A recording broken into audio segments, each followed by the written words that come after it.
Hello friends, welcome back to my channel. ഇന്ന് ഞാൻ വന്നിട്ടുള്ളത് ഒരു ഓണം സ്പെഷ്യൽ റെസിപ്പിയുമായിട്ടാണ്. അടപ്രഥമനാണ് ഇന്ന് തയ്യാറാക്കുന്നത്. അപ്പോൾ വീഡിയോയിലേക്ക് പോകുന്നതിന് മുമ്പ് നിങ്ങൾ ഈ ചാനൽ ഇതുവരെ സബ്സ്ക്രൈബ് ചെയ്തിട്ടില്ലെങ്കിൽ ഒന്ന് സബ്സ്ക്രൈബ് ചെയ്തേക്കണം.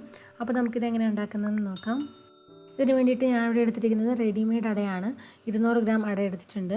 അപ്പോൾ വലിയ പീസായിട്ടാണ് നിങ്ങൾക്കിത് കിട്ടുന്നതെങ്കിൽ കൈകൊണ്ട് ജസ്റ്റ് ഒന്ന് ഒടിച്ചു കൊടുത്താൽ മതിയാവും. ഇനി ഇത് നന്നായിട്ടൊന്ന് കഴുകി വൃത്തിയാക്കി എടുക്കണം. ഇപ്പോൾ ഞാനിത് നല്ലതുപോലെ കഴുകി വൃത്തിയാക്കി എടുത്തിട്ടുണ്ട്. നമുക്കിനി ഇത് വേവിച്ചെടുക്കണം.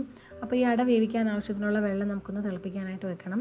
വെള്ളം തിളച്ച് വരുമ്പോൾ അട അതിലിട്ടിട്ട് നമുക്ക് നന്നായിട്ടൊന്ന് തിളപ്പിച്ചെടുക്കാം.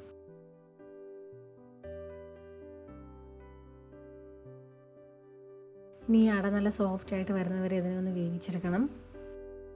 ഇപ്പോൾ ഈ അട നല്ലതുപോലെ വെന്ത് സോഫ്റ്റായിട്ട് വന്നിട്ടുണ്ട്. നമുക്കിനി ഇത് വെന്തോന്നൊന്ന് ചെക്ക് ചെയ്ത് നോക്കണം.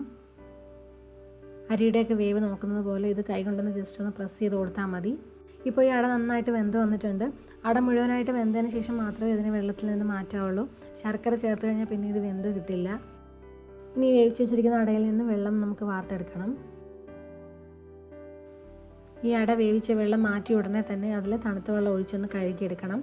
നല്ലതുപോലെ ഒന്ന് കഴുകിയെടുക്കണം, അല്ലെങ്കിൽ അത് തമ്മിൽ ഒട്ടിപ്പിടിക്കാനുള്ള ചാൻസ് ഉണ്ട്. അതിൽ സ്റ്റാർച്ചൊക്കെ ഒന്ന് പോകാൻ വേണ്ടിയിട്ടാണ് തണുത്ത വെള്ളം കൊണ്ടൊന്ന് കഴുകിയെടുക്കുന്നത്. ഇനി നമുക്കിത് മാറ്റി വയ്ക്കാം. ഇനി നമുക്ക് ശർക്കര ഒന്ന് ഉരുക്കിയെടുക്കണം. അപ്പോൾ അതിന് വേണ്ടിയിട്ട് ഞാനിവിടെ എടുത്തിരിക്കുന്നത് 400 ഗ്രാം ശർക്കരയാണ്. എനിക്കിവിടെ കിട്ടിയിരിക്കുന്നത് ഇതുപോലത്തെ ഉണ്ട ശർക്കരയാണ്. അപ്പോൾ നാട്ടിലെ ശർക്കരയുടെ അത്രയും കളർ ഇതിനില്ല. അപ്പോൾ ഞാനിത് നന്നായിട്ടൊന്ന് പൊടിച്ചെടുത്തിട്ടുണ്ട്. നമുക്കിനി ഇതൊന്ന് ഉരുക്കിയെടുക്കണം. അപ്പോൾ അതിന് വേണ്ടിയിട്ട് ഞാനിവിടെ ഒരു സോസ് പാനിലേക്ക് ഇട്ട് കൊടുത്തിട്ടുണ്ട്. ഇനി ഇതിലേക്ക് ഇത് ഉരുക്കിയെടുക്കാൻ ആവശ്യത്തിനുള്ള വെള്ളം ഒഴിച്ചു കൊടുക്കാം. എന്നിട്ട് ശർക്കര നന്നായിട്ടൊന്ന് ഉരുക്കിയെടുക്കണം.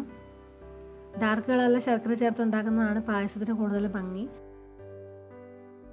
അപ്പോൾ ശർക്കര ഇവിടെ നന്നായിട്ട് ഉരുകി വന്നിട്ടുണ്ട്. നമുക്കിനി ഇതൊന്ന് അരിച്ചെടുക്കണം.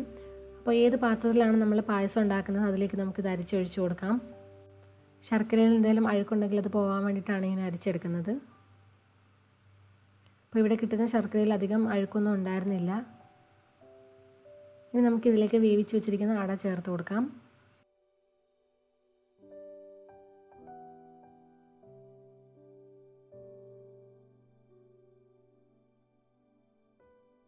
ഇനി ഈ ശർക്കരയിലിട്ട് ഈ അടയൊന്ന് കുറച്ച് സമയം ഒന്ന് തിളപ്പിച്ചെടുക്കണം.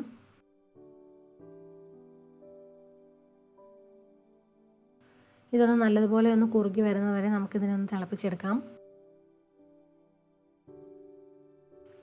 ഇപ്പോൾ ശർക്കര ഒന്ന് തിളച്ച് വന്നിട്ടുണ്ട്. ഇനി ഇതിലേക്ക് 1 ടേബിൾ സ്പൂൺ നെയ്യ് ചേർത്ത് കൊടുക്കാം. നെയ്യും കൂടെ ചേർത്ത് കുറച്ച് സമയം ഈ ശർക്കര നന്നായിട്ടൊന്ന് കുറുകി വരുന്നത് വരെ നമുക്കിതിനൊന്ന് തിളപ്പിക്കണം. ഇപ്പോൾ ശർക്കര ഒരുവിധം കുറുകി വന്നിട്ടുണ്ട്. നമ്മൾ ശർക്കര ഉരുക്കാനായിട്ട് ചേർത്ത ആ വെള്ളമൊക്കെ ഒന്ന് വറ്റി വരണം. അപ്പോൾ നല്ല തിക്കായിട്ട് വന്നിട്ടുണ്ട്.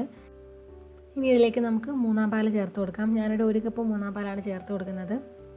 ഏറ്റവും കട്ടി കുറഞ്ഞ പാലാണ്. 3-ാം പാൽ ചേർത്ത് കഴിഞ്ഞിട്ട് ഒന്നും കൂടി അതിനെ ഒന്ന് ഇളക്കി ഒന്ന് കുറുക്കിയെടുക്കണം. ഇപ്പോൾ ഇത് നന്നായിട്ടൊന്ന് കുറുകി വന്നിട്ടുണ്ട്. ഇനി ഇതിലേക്ക് 2 കപ്പ് 2-ാം പാൽ ചേർത്ത് കൊടുക്കാം. ഞാനിവിടെ 2 തേങ്ങയുടെ പാലാണ് എടുത്തിട്ടുള്ളത്.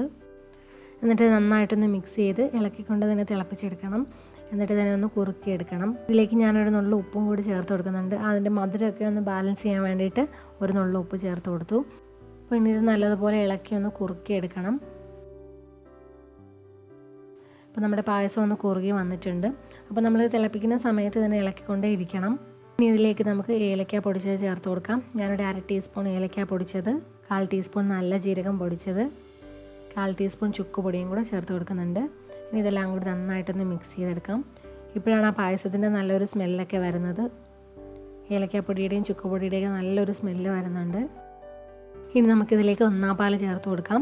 1.5 കപ്പ് കട്ടിയുള്ള തേങ്ങാപ്പാലാണ് ചേർത്ത് കൊടുക്കുന്നത്. അപ്പോൾ ഈ കട്ടിയുള്ള തേങ്ങാപ്പാൽ ചേർത്തതിന് ശേഷം ഇനി ഈ പായസം തിളപ്പിക്കരുത്. തിളപ്പിച്ചാൽ അത് പിരിഞ്ഞു പോകും.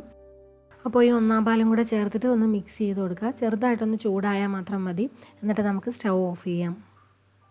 ഇനി നമുക്കിതിലേക്ക് നട്ട്സൊക്കെ ഒന്ന് ഫ്രൈ ചെയ്ത് ചേർത്ത് കൊടുക്കണം.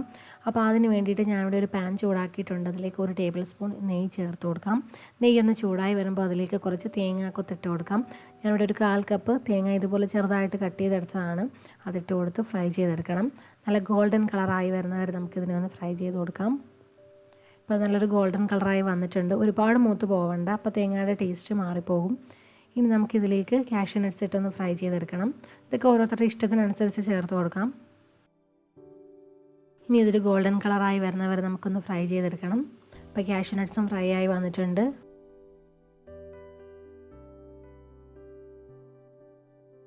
ഇനി നമുക്ക് കുറച്ച് ഉണക്കമുന്തിരിയും കൂടെ ഫ്രൈ ചെയ്തെടുക്കാം.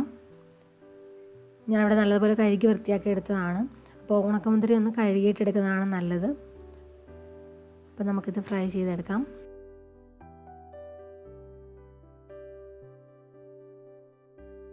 ഇനി നമുക്കിതെല്ലാം കൂടി പായസത്തിലേക്ക് ചേർത്ത് കൊടുക്കാം. അപ്പോൾ ഈ പായസം ഉണ്ടാക്കിയ ഉടനെ ഇത് കുറച്ച് ലൂസായിട്ടാണ് ഉണ്ടാവുക. അതിൻ്റെ ചൂടൊക്കെ നാറി കുറച്ച് സമയം ഇരുന്ന് കഴിയുമ്പോൾ അതൊന്നും കൂടി കുറുകി വരും. അതുകൊണ്ട് തേങ്ങാപ്പാൽ വറ്റിച്ചെടുക്കുമ്പോൾ ഒരുപാട് ഇതിനെ അങ്ങ് കുറുക്കിയെടുക്കരുത്. കുറച്ച് സമയം കഴിയുമ്പോൾ അത് തിക്കായിക്കോളും. അപ്പോൾ നമ്മുടെ അടപ്രഥമൻ ഇവിടെ റെഡി ആയിട്ടുണ്ട്. എല്ലാവരും ഈ ഓണത്തിന് ഇതൊന്ന് ട്രൈ ചെയ്ത് നോക്കണം. എല്ലാവർക്കും ഇന്നത്തെ റെസിപ്പി ഇഷ്ടമായെന്ന് വിചാരിക്കുന്നു. വീഡിയോ ഇഷ്ടമായാൽ ലൈക്കും കമൻറ്റും ഷെയറും ചെയ്യണം. ചാനൽ ഇതുവരെ സബ്സ്ക്രൈബ് ചെയ്തിട്ടില്ലെങ്കിൽ ഒന്ന് സബ്സ്ക്രൈബ് ചെയ്തേക്കണം. അപ്പോൾ എല്ലാവർക്കും എൻ്റെ വക ഓണാശംസകൾ. പുതിയ റെസിപ്പിയുമായിട്ട് വീണ്ടും കാണാം. Thank you for watching. By.